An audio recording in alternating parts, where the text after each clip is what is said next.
Dreamers Welcome Podcast. Dreamers Welcome Podcast. We are back in the building, ladies and gentlemen. I go by CEO PESO, blessed and highly favored. Feeling good right now because my best person over here that bought me some homemade food has came through and blessed me. And she's on the podcast. We're here to talk about her business, her entity, herself, and so much more. Please introduce yourself to these people. What's going on, everybody? My name is Devanna. I go by Chef Von. I own Kiss the Chef LLC out down here in Dayton, Ohio, where everything is from scratch. Always. God damn it. Anyways, let's just say, what did you bring me in here? I forgot what flavor it was. I made you some Jamaican jerk wings with some Jamaican beef patties, and then I made a coconut lime barbecue sauce to go with it. That is very clutch.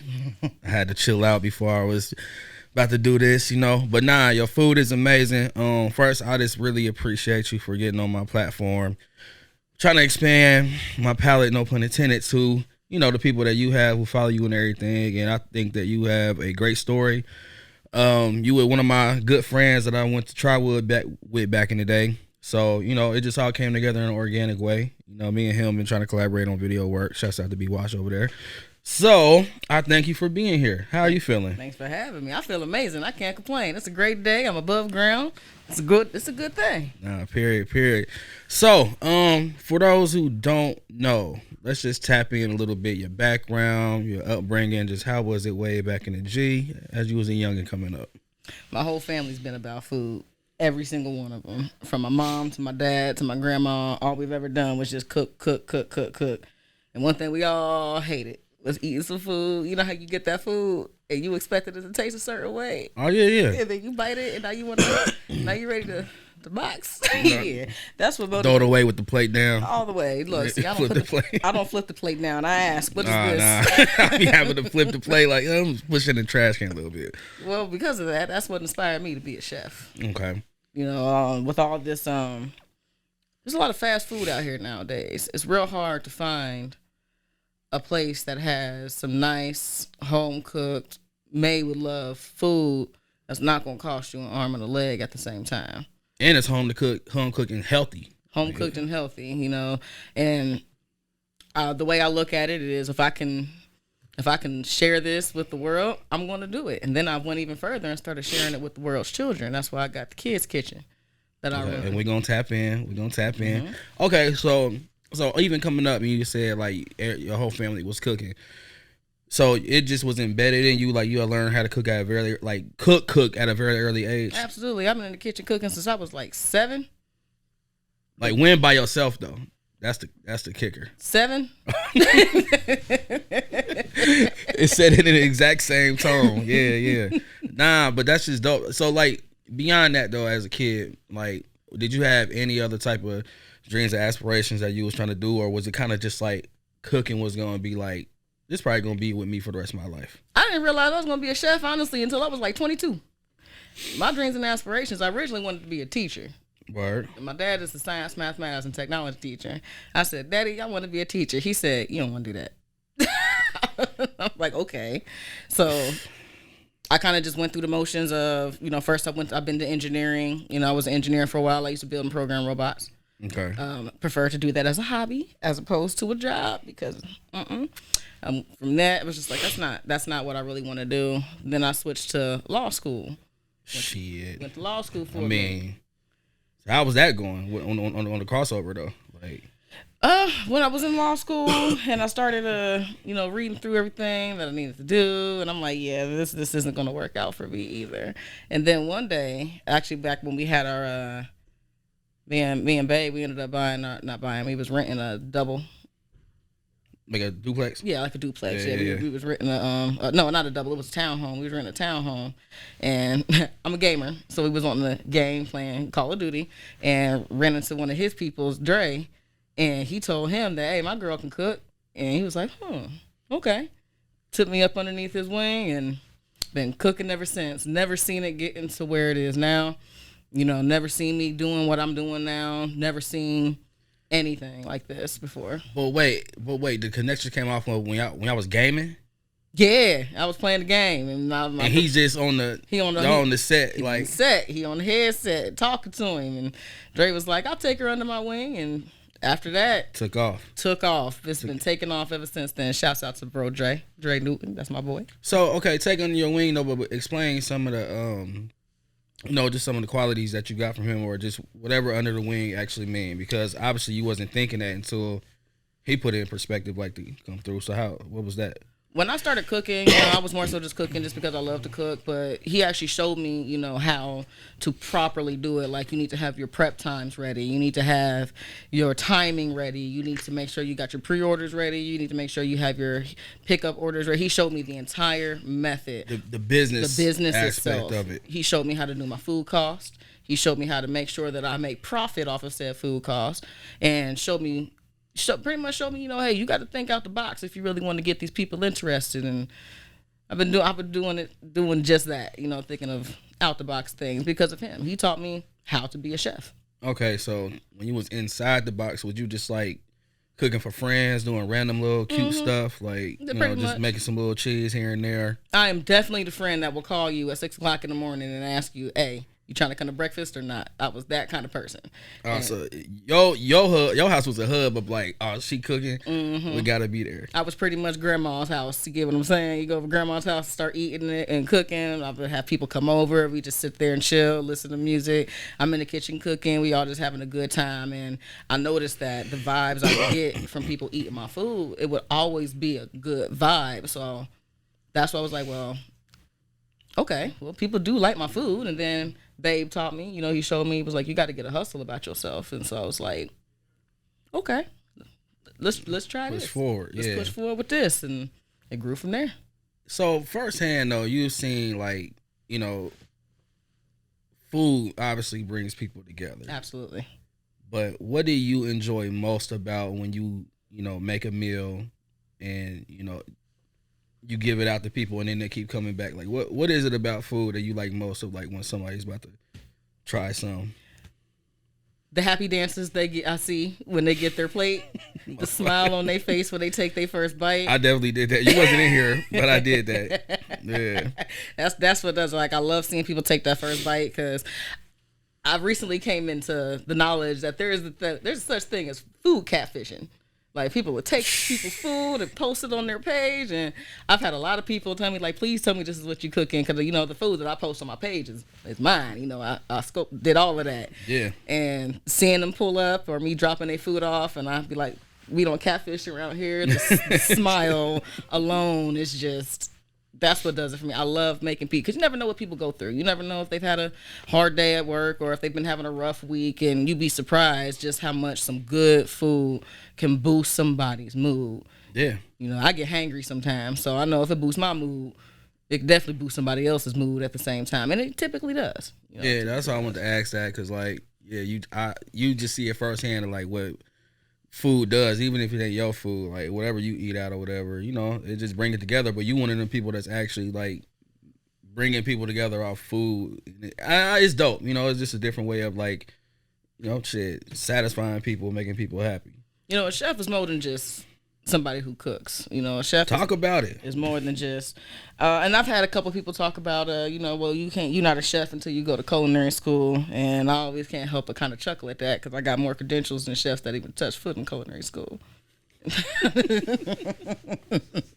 So all right, so that question then, like, what is a chef? What would your answer to that? So a chef to me, and this is just to me, because I know everybody got their own views and opinions on a chef. A chef is somebody that is able to take a dish, take those flavor profiles, and make something with it, and then flip it and make something totally different, and be able to come up and, what's the word I'm looking for? They're able to come up with these different ideas and these different concepts, even under stress. You got to be able to do that under pressure. Yeah. There's been times where I'm cooking a dish and I got a whole crowd waiting, and then it's like, I forgot the lines, and then I gotta improvise. I gotta think of something else to make. I gotta think of how I'm gonna do it. A chef is somebody that's able to think on the spot about what you're gonna make, and if you can't make that, what's the next step? You have to keep that open mind. You also have to be open to that criticism. I tell people all the time, please tell me if something's wrong with my food. I cannot get better at what I do unless you tell me what it is that I did wrong. I can't offend me. You can only improve me. So if you're not ready for improvement in the kitchen, and you're not ready for improvement in the culinary field, you're not ready to be a chef. So you gotta be receptive to any type of criticism and take it as like, yep, gotta take really it consider what they said. You know what I mean? So you can learn from it. Exactly. Don't get feelings in it. Don't get emotional or nothing like that. Take what they tell you. Take what you can, and improve from it. If you're not willing to improve, and you're not willing to grow from what it is that you already know, you're not a chef for real. Well fucking said. But okay, back to real quick when you were saying Drea took you under his wing. People see obviously the highlights and everything, how it's working out. But what was like probably one of the biggest difficulties, like after you started to go from him to creating your own? What was like one of the biggest difficulties of like starting your brand and everything? Getting customers. Because one thing about Kiss the Chef, we from scratch always, and because of that, it takes more time, takes more effort, therefore takes more money. I've had to sell myself. I used to do a special back when I first started. I would do 3 tacos for $5. Used to do a little special. It was nice tacos too, with like fajita chicken, and I did that to get my name out there. And I just 3 for $5 is a fucking. It was a robbery. Okay. I'm saying, but it's a deal. How I remember 3 for $5. Yeah, run that. It like was a shit. deal. Yeah. And I used to have people lined up. I still not even used to. I still have a line around the door when I cook my food. When people would be lining up and they start adding me and they started following me and they started seeing what I'm doing. And then when they seen, oh, she does more than tacos, and oh, she does cakes, oh, she does infusions, oh, she does this and she does this, people started contacted me more, hitting me up more, and then when they find out that there's no box in anything that I do, there's no can in anything that I do, everything. Hold on, say that again. There's no box in anything. There's no box in nothing you do, and there's no can in anything you do. No, we don't do boxed or can. We do love around here. We don't do none of that. Hell yeah, I love that. And I do want to shout you out because for my son's birthday party, you came through with the Minecraft. They fucked it up, and it was just so clutch, though, because I like the collaborative way we was going back and forth, and we was going with ideas. And then when I seen it, I'm like, I think I asked you the night before you came through, and I'm like, this motherfucker clutch. Like, and honestly, they seen it for like 5 seconds and was like, can we get some? So I'm like, oh no, I gotta get all the pictures with this before y'all dig in on it. But nah, he enjoyed it. It was flavorful. The adults enjoyed it, and I shout you out for that though. Like, I really appreciate you for that. Appreciate you for hitting me up and trusting me with it. Yeah, for sure. You know, you the homie. You my homie, so shit. So the tacos was basically just a little reel, something easy just to pull people in, just so you can kind of like showcase some of your work. That was the first thing that I ever sold to the public, was those tacos. That's the first thing. And I have a background in sales. I've been in sales for the longest. And so I was thinking, make it worth their while, create that sense of urgency, make it so that they actually want to get them to put their palate to the test with this food, and they're going to keep coming back. Customers have been coming back to me for the past 5-6 years because they know I'm going to do it right. Nah, facts. I vouch, and I'm only a year in on some of your food, but I want to ask you that too because you're so vibrant. You're so like. You light the room up. You try to steal my shine with the glasses on the podcast, like, nah. But nah, you always in a good mood though. So how you balance out if it is some type of like difficulty going on with the business, or like just getting orders done? Like, I know it got to be some type of thing that gets to you, but yeah, it seems like you just ease it out. How do you do that? The one thing that always gets to me is when I tend to get overwhelmed because I'm a one-man band unless I hire somebody or unless I have somebody help me. Right. It's honestly the one thing that I definitely do is I sit there, I take a breath if I'm ever getting overwhelmed, because that's what gets me, is overwhelming. If I got like 6-7 orders that's ready to get their stuff done in 5 minutes, I got to think of a plan in order to get it out. And so I take a second, I take a breath, and I pray about it. I pray to the Most High, like, calm my spirit, show me what to do first, and get it done. Even in the moment. Even in the moment. I've had times where I've had. It's rare that it's actually extremely rare that I've ever had an unhappy customer. The few that I have had, definitely made sure that I satisfied them. Like, honestly, I can probably count on one hand how many unsatisfied customers I've had. That's clutch. I believe it. And when they're upset, especially, that's the ones that really get me, is because when they're upset, me being, I had a background in customer service, that's gonna come first. It's like, what can I do in order to make you feel as though that you are preferred or a loved customer here with Kiss the Chef. It doesn't matter. Don't think of me. I don't know, friend. Even if it's with my friends, I don't need you to tell me what I can do as your friend. I don't need you to tell me what you could. I need you to tell me what Kiss the Chef can do for you in order to ensure that I keep your business. Exactly. And I will get it done. Yeah. And sure enough, I make sure I get it done, and they always come back because customer retention is way more important than new customers. Makes sense. Always coming back. You So do you do like? Hold on, I got two different questions. Do you do requests from people like, well, no, not even that. Have you got a request from people that was like, nah, I can't do that? Or do you kind of just like, you so beastie, you can figure shit out? There is nothing that I will turn down unless it's pork or shellfish. That's it. Really? Yeah. Shellfish? Yeah. I'm allergic. You would probably fuck some shit up And if you. Oh my God. I will also do the same thing to myself if I mess with the shellfish. But whenever somebody comes to me with a design or an idea, and they come to me because I'm such a forward-thinking person when it comes to getting things done, and I love creating things. I love doing stuff with my hands. So when people come to me with like, I want you to do this, this, and this, not only am I going to do more, I'm going to do the most, and you're going to make sure that you get what you need. So yeah, no, there's not really a request that I turn down as long as it's within time reason. That the only constraint is time. Yeah. At that point, when it comes to me, And you prove to me that shit. You a little sleep over it to make sure it's right. absolutely every time. That's dope. So real quick, no box, no can. So to the average chef, would that be more difficult for them to approach that? Like, is that like a lot of chefs is like box canned out when it comes to certain shit? The way I look at it, and again, this is just my own personal opinion. Box and canned versus fresh and ripe is the difference between a cook and a chef. That was like a bar, like that was like a battle rap bar. Like, but that's so trill though. That's so shit. I'm a cook there, goddamn it. I'm not no fucking chef. I'm gonna own my shit. But I want people to know that though. I mean, because I'm just so curious because I do like cooking, but I just be wanting to know in the world of a chef, like, you know, what is like the correct way, because like you said, it's everybody doing, you know, make a meal with 3 ingredients and, you know, do this shit and this and that, and it's just like I feel like, I don't know, do you feel like that's taken away from like what a real chef consists of? Absolutely not. Because again, what makes a chef is how well you utilize your culinary knowledge and how well how you're willing to progress in your cooking. Like if you're just satisfied flipping burgers, or you're just satisfied frying wings, or you're just satisfied making tacos, that point I don't see you as a chef. You know, I ain't gonna say I don't, but you know, I don't see you as a chef. No disrespect. You're a fucking cook. I see you as more so a cook, you know, but I'm gonna say it. A chef can take something simple like oxtails, for example, and then turn around and flip that into that oxtail cheese steak, and then add that white truffle and smoked Gouda mac and cheese with it, and with a little tequila on the side. A little bit of tequila on the side, that Don Julio. Yeah. That's a wild boy. Yeah, but nah, I totally get that though. So I mean, but so you just good at just creating and remixing and just like. It's my favorite thing to do. Yeah. It's my favorite thing to do. I love doing things that don't make sense.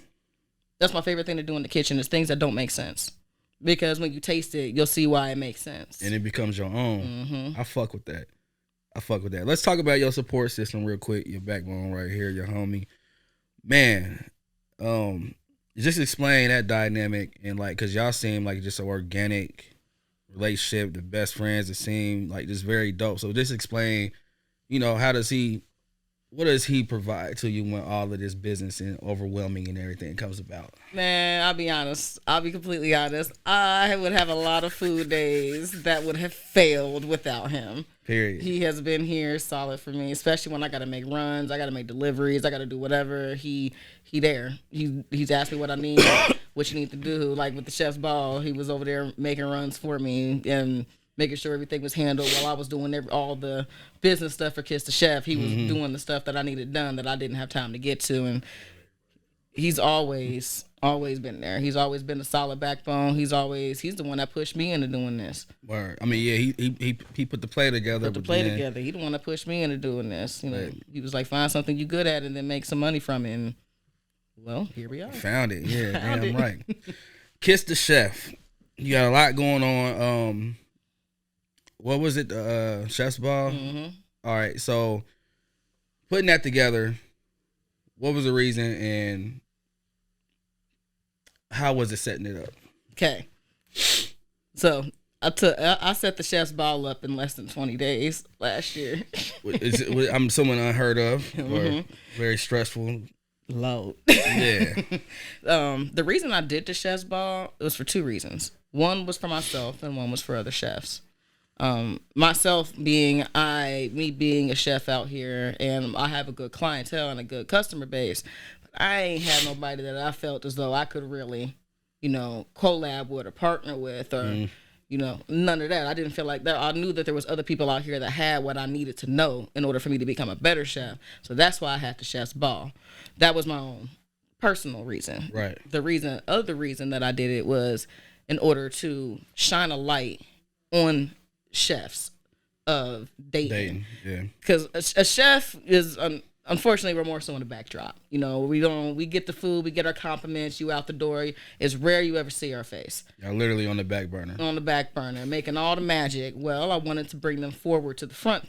So that way they can see who's making the magic and let the city see, hey, you don't have to eat this fast food. You don't have to do that. There's people out here that will do better than what you think that they can. For sure. And so that's why I did the chef's ball. I ended up meeting some really good chefs. We're still friends now. We still collab, come up with ideas. We do all of that together. And it was that I did it because we needed something, and then we needed something for the city to do. That's what I was gonna get with like you adding events for people, and just outside of the you got obviously your people's who you grew up with gonna hit you up, but then all white people, it was just everybody being that motherfucker like also it's a chef's ball, whatever the case is. So it's like you providing a lot for a lot of different people to have some activity around here. Mm-hmm. With it being black tie, and another thing too, I see, we got the all white parties and all of that stuff. Personally, to me, that's basic, So I'm like, I want something black tie. My goal is to make the chef's ball every year like a Met Gala for chefs. Yeah, that's the goal. That's why I have so much stuff with it on top of the chefs being there and the competition for the food. Mm-hmm. That's why I always have something on the side with it. Like this one I'm doing this year, the chicken and coops. Yeah. Chicken competition, car show. Yeah, for sure. And then we're going to have the live music, the entertainment, the comedy, all of that stuff with the videographer. Nah, but that's dope. But I just love the fact that you just having fun with it, but at the same time, like you branding Kiss the Chef in a way that's like, just bringing new shit, you know what I mean? Mm-hmm. You create memorable moments, and I'm there for it because I'm spending more time here in the city, so I'm looking for stuff to do. You know what I mean? That's just dope, not just Oregon or nothing like that. Mm-hmm. You know what I mean? And I just like eating good food that's cooked right. So, going back, I don't want to mess the name up, but the part that you got for the kids, what is that called again? Kids Kitchen. All right. It's the Chef's Kids Kitchen. So let's bring some light on that. What is that for the people who don't know? So Kids Kitchen is where kids learn to be chefs by chefs. Big part of it. That's a big part. It's a big part of it. I got a couple of different locations that I do it at. The main place being at the Gem City Marketplace. Usually do it twice a month. It'll pick back up in January. This year is kind of done for the year because everything's all booked up.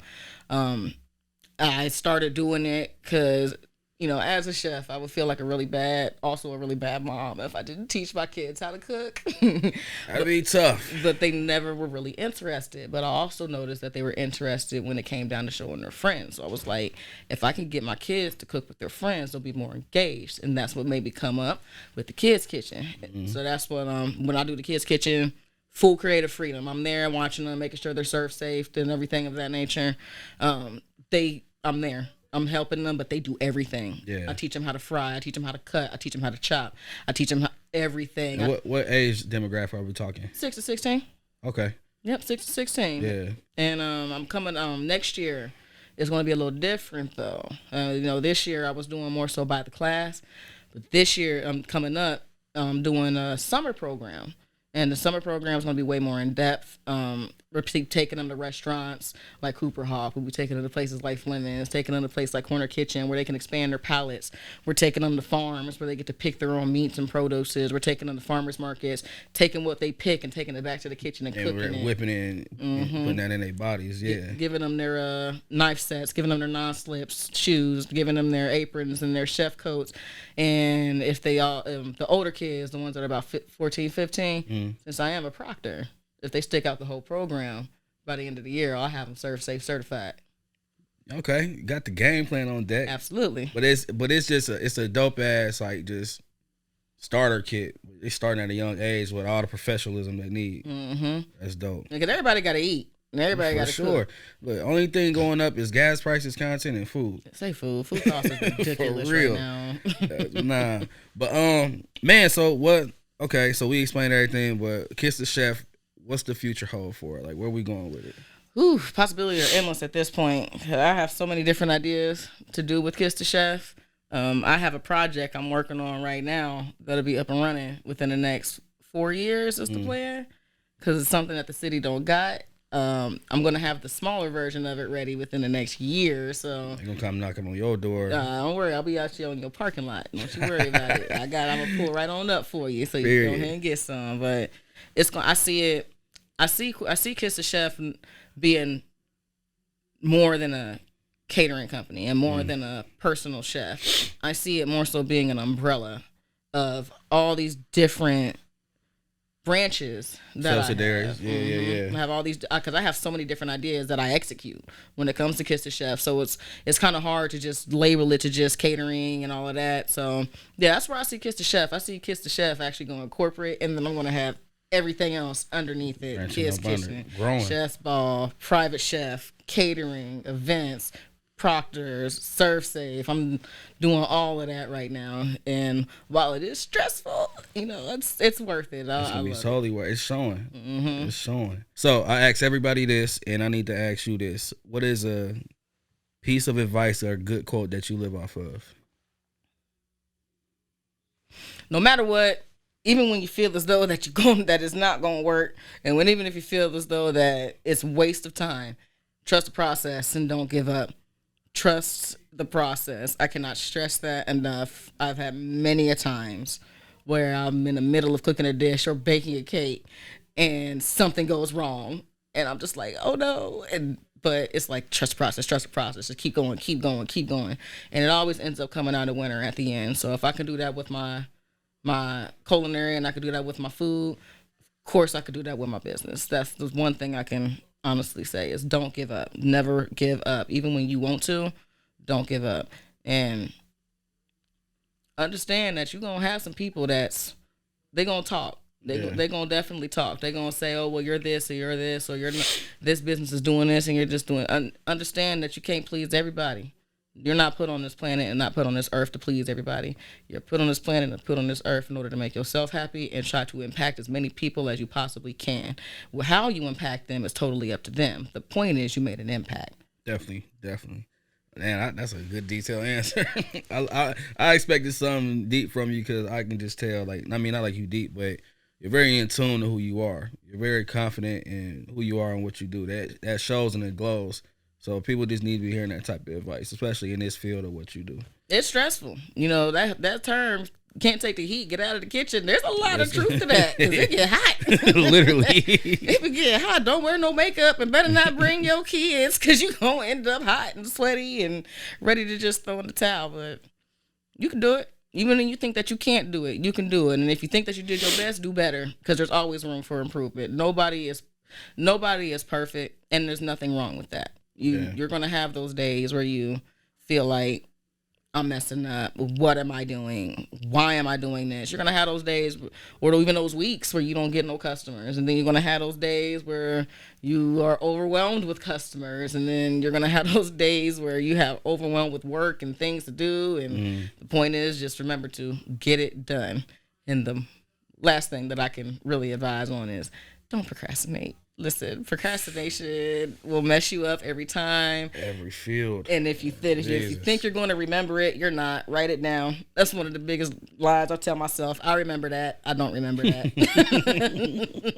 So you still got some things you got to work on yourself when it comes to just.